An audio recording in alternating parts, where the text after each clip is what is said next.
24th of August. Starting with the DAX this morning.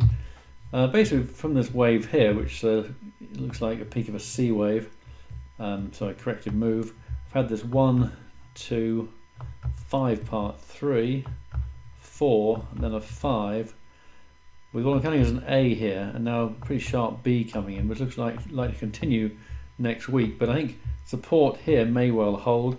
I mean, it is August, we get these sort of frights in August. Thinner markets tend to give rise to more thinly trade markets which exaggerate moves. So maybe we're going to see this, and then in September, once we start to retest the 50% level around 11,960 and the Fibonacci 61.8% level around 12,126, we might see something more serious develop. But I think at the moment this will probably be contained. This decline will be contained, remains to be seen, but that's my expectation. However, we look at the Dow, we see that we have this impulsive sell-off down to here, which I'm calling a one wave, followed by an A and a B and a C, which could actually be complete.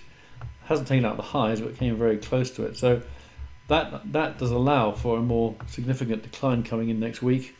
So there is that possibility. But again, it is August, and often we see the little shakeouts which don't come to very much.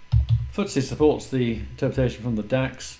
So we got the 5 waves down, followed by an A, a B, which may not be over yet, and a C perhaps to retest, or at least to show a more significant bounce.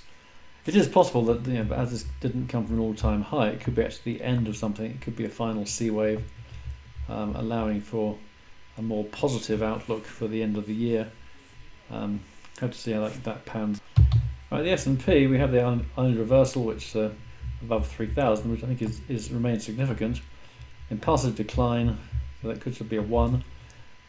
Maybe a triangle coming in here. We've got sort of those A, B, C, D, E. So maybe that the resolution on the Dow will be similar, that we will actually bounce, but it'll be part of a triangle, and then we will see a major collapse coming. I mean, I think the bull market's days are numbered. It seems to me that there's little chance it's going to really stagger on much longer, and it's on life support anyway. It has been for a long time. It's just a matter of time before we see these things fall away more sharply.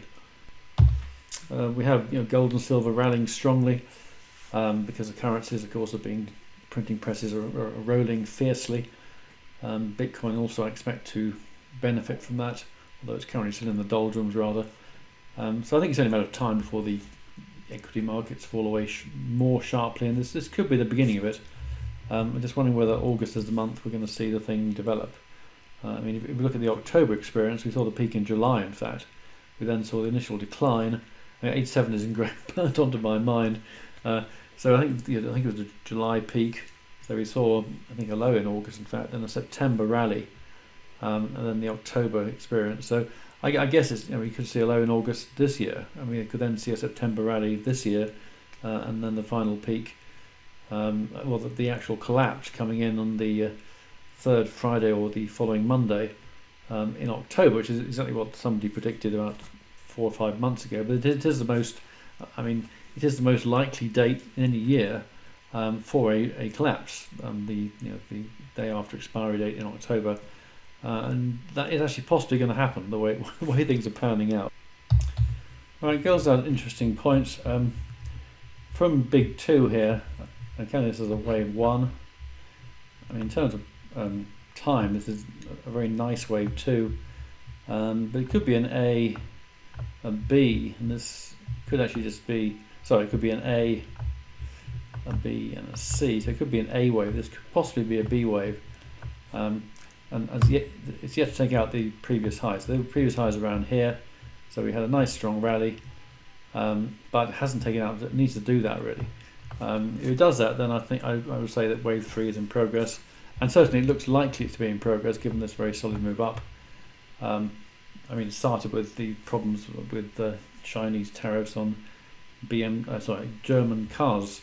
Not quite sure why they retaliate against the US but attacking German cars, but I'm sure there's a logic to that somewhere. Or maybe it's just a sign of intent, or maybe German cars are a bit of a nuisance in China, one way or another. At least for the Chinese tax system, So yeah, this looks, well, I would say 60-40 that this actually is a new uptrend, and that the wave 3, which could be a very strong move, taking us 1600 and above, maybe even 1700, has started. But it is possible that we're going to have to endure a C wave, especially as in terms of price, this is quite subnormal at the moment. So I say odds on the rally started. Right, and silver, we still have this slight dichotomy in that we've got a 1, 2, 3. There are 5 waves here. 1, 2, 3, 4, 5. So this counts as a 4th wave triangle, but again we've got the blip up, and the same parameters apply really. It could be that we're going to see a bigger ABC, but I think odds on is we're going to go higher at this point. Having said that, I guess any news might come out, as this is essentially a news-driven rally. Then we have to say that, you know, if there was some counter news, then that could obviously reverse the move, and we're back to where we started from. All right, finally look at Bitcoin, which continues to keep us guessing. This is the state of the correction. I think it could be a triangle: A, B, C, and then A, B, C, and then a final D. So if that were the case, I think we're going to see another couple of weeks or so of this as we bounce around this various triangular formation. However, the other possibility is that we're seeing an A, B. This is all a complex C. So we've got to look at that particular pattern. All right, so this is the top of B, so that would be an A, triangular B, then a rather complicated 1, 2, 3. This counts well as a 3. A really complex 4. So I guess we can simplify to an ABC. I mean, a very large move actually. That may be an ABC. I mean, you have to actually say it could be an A and a B, and then this could be a C. You've got 5 waves down there, which suggests that this thing here is a corrective move, and that we're now going to break below here. Okay, well, if it's a big ABC, then this was around 2,800 points, and 2,800 points off here is approximately 8,200, so that becomes a target for this move. If we go back to the daily chart here, the Fibonacci level is 7.2, the 50% is 8.5, so 8.2 is in the middle somewhere. I think that's quite possible actually. I mean, certainly at the moment we have got this correction that's subnormal in terms of price. It's only just taken out 38.2% level.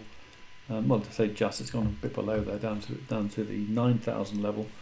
But a bit more of a sell-off, I think, would really shake people out and set the scene for the rally I'm looking for. It'd also be more respected in terms of time. So I've been saying this for a while. In fact, I've been pointing out these levels, the 61.8% level, for some weeks now, I think, and the 8,500 level as a good target. H2 is in that level. So unless, I mean, the key thing is a triangle going to hold? That's the first consideration. If it doesn't hold, then that's where we're headed, I think. And to support that case, we do have this pretty complicated, what could be an A wave, a long move which could be a B wave, 5 waves down here which could be 1 of C, a corrective ABC which could be 2 of C, and this sell-off here which could be 3 of C coming in.